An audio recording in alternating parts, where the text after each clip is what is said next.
11절에서 27절까지 말씀입니다. 레위기 7장 11절에서 27절까지 말씀. 이 시간 제가 한 절, 여러분이 한 절, 한 절씩 교독하신 후에 마지막 27절은 한 목소리로 같이 읽도록 하겠습니다. 레위기 7장 11절부터 27절까지 말씀입니다. 여호와께 드릴 화목 제물의 규례는 이러하니라.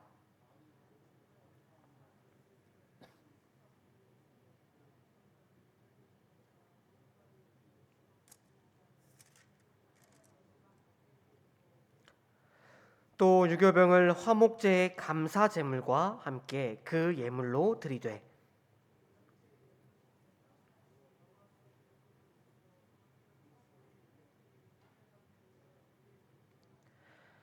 감사함으로 드리는 화목제물의 고기는 드리는 그 날에 먹을 것이요 조금이라도 이튿날 아침까지 두지 말 것이니라.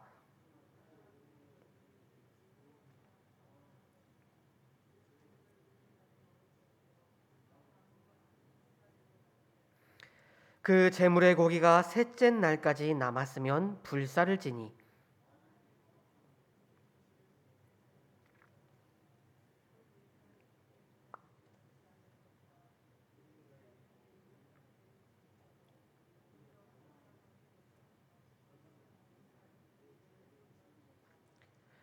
그 고기가 부정한 물건에 접촉되었으면 먹지 말고 불살을 것이라. 그 고기는 깨끗한 자만 먹을 것이니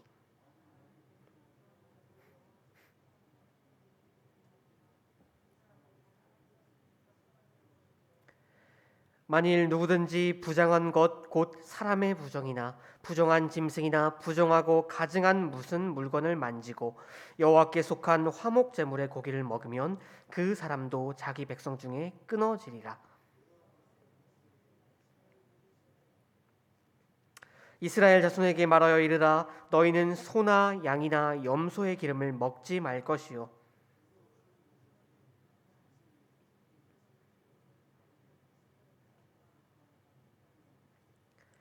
사람이 여호와께 화제로 드리는 제물의 기름을 먹으면 그 먹는 자는 자기 백성 중에 끊어지리라.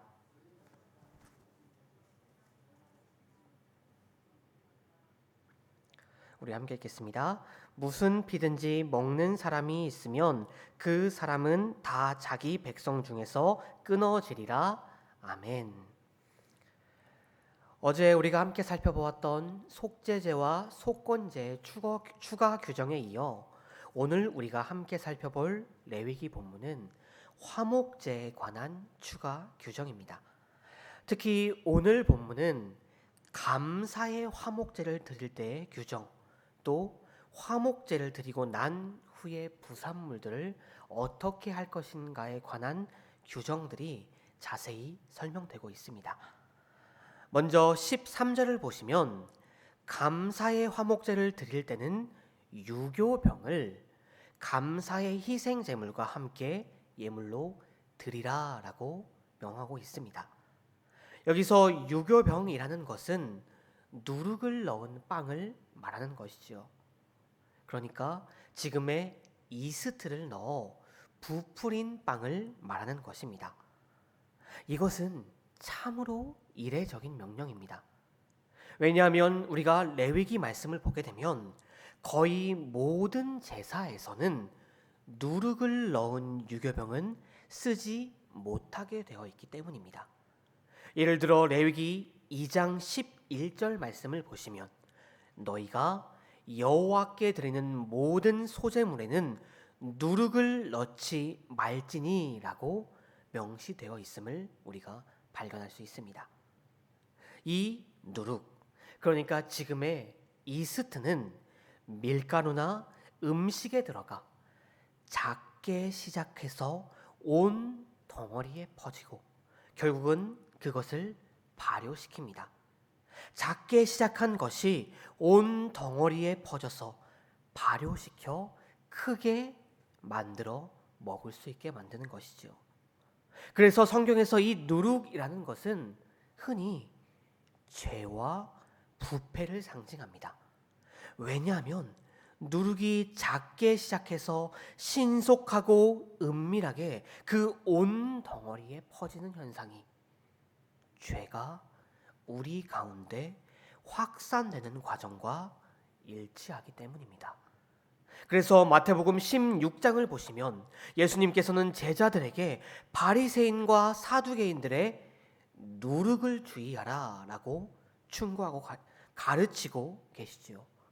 이것은 곧 그들의 죄와 도덕적인 부패가 그들의 신앙 가운데 순식간에 퍼져나가 오염돼서 악 영향을 끼칠 수 있으니 경계하라는 예수님의 가르침이었습니다.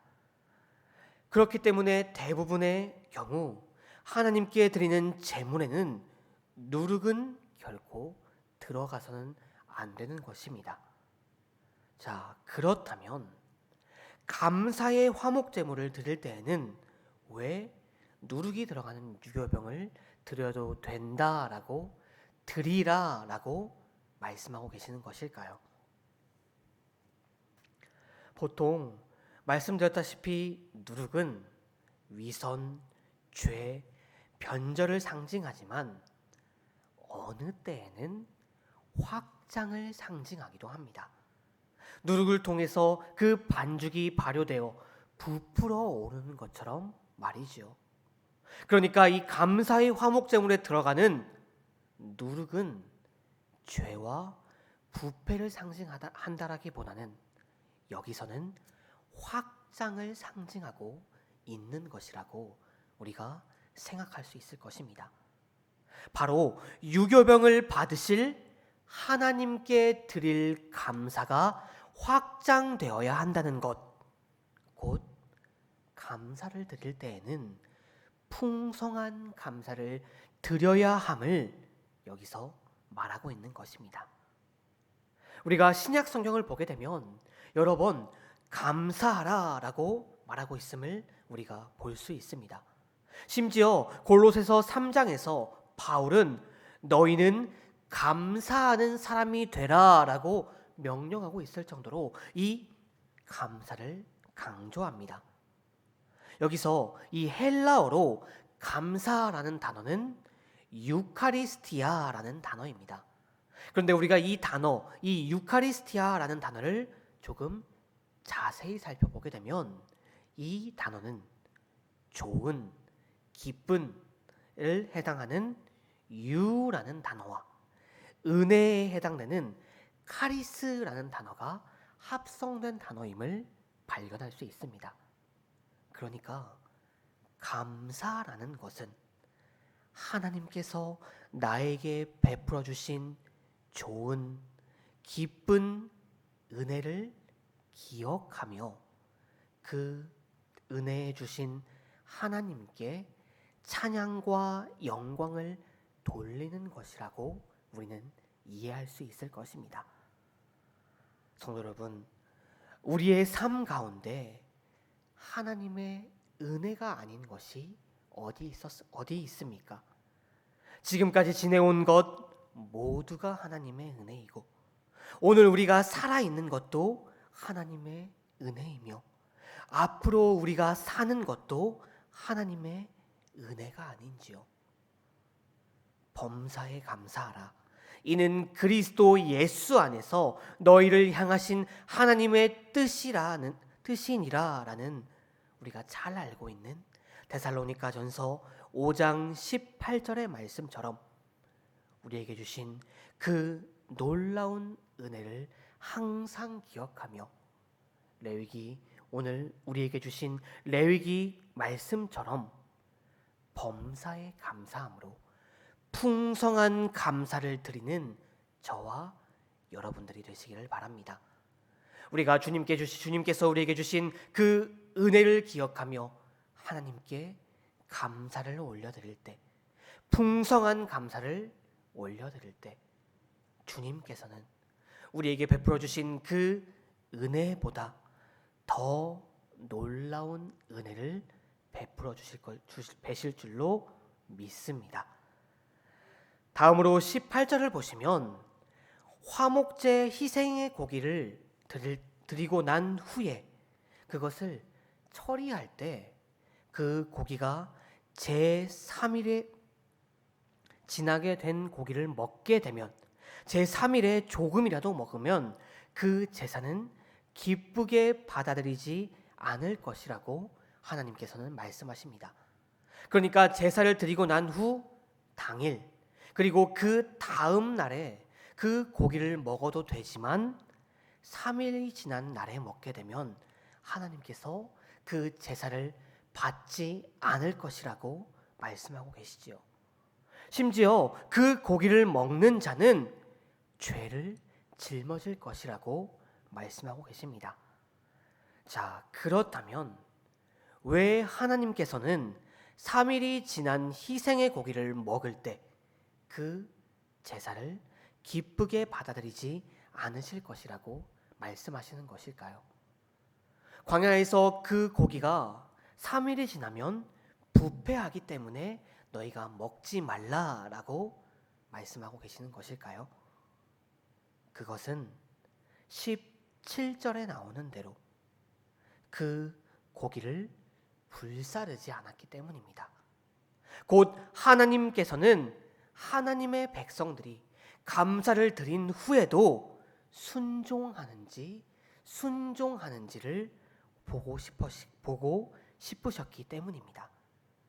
그리고 곧 하나님께서 그 제사를 기쁘게 받지 않으실 것이라는 것은 그들이 순종하지 않았기 때문이라고 우리는 볼 수 있을 것입니다. 이처럼 하나님의 말씀을 순종하지 않는 제사는 하나님께서는 결코 받으시지 않는다고 우리는 볼 수 있습니다. 이것은 오늘날 우리의 제사도 마찬가지입니다.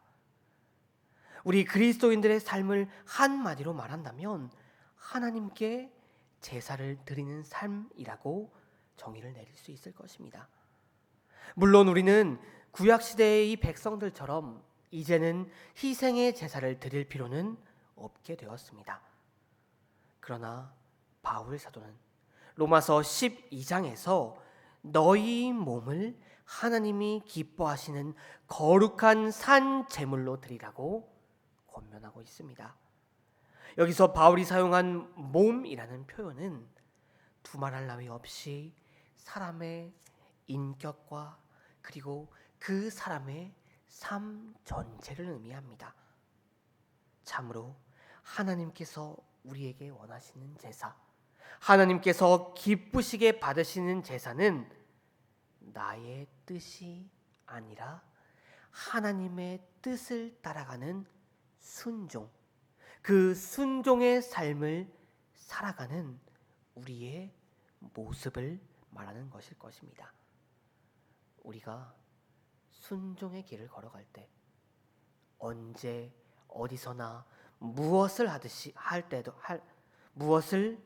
때에도 하나님의 뜻대로 하나님의 말씀을 순종하며 살아갈 때 그것이야말로 진정 거룩하며 하나님께서 선하게 여기시며 기뻐 받으시는 제사입니다. 성도 여러분, 우리는 다른 모든 것 이전에 하나님께를 기쁘시게 하는 삶, 하나님께서 원하시는 삶의 제사를 드려야 할 것입니다. 우리 모두가 우리의 일상의 삶이 하나님께서 받으시는 제사의 자리심을 인식하고 매 순간 하나님의 뜻에 순종함으로 하나님의 기쁨이 되는 삶을 살기를 바랍니다. 요셉이 그 어려운 삶 속에서도 불평불만하지 않고 자포자기하지 않고 온전히 하나님의 교훈에 순종하며 살아갔을 때 그 순종이 하나님의 계획과 섭리 안에서 쓰임받고 차고 넘치는 은혜를 받았던 것처럼 항상 순종함으로 하나님이 원하시는 삶의 제사를 드려 하나님의 기쁨 되고 하나님의 주시는 차고 넘치는 은혜를 누리는 저와 여러분들이 되시기를 바랍니다. 오늘 우리 함께 나눈 말씀처럼 항상 풍성한 감사를 드리며 항상 순종함으로 주님의 기쁨이 되고 주님의 차고 넘치는 은혜를 누리게 되는 진정한 그리스도인의 삶을 살아가는 저와 여러분들이 되시기를 바랍니다. 오늘 하루도 그리고 내일도 주님 만나는 그날까지 감사와 순종이 넘치는 삶을 살아가시기를 주님의 이름으로 축원합니다. 함께 기도하시겠습니다.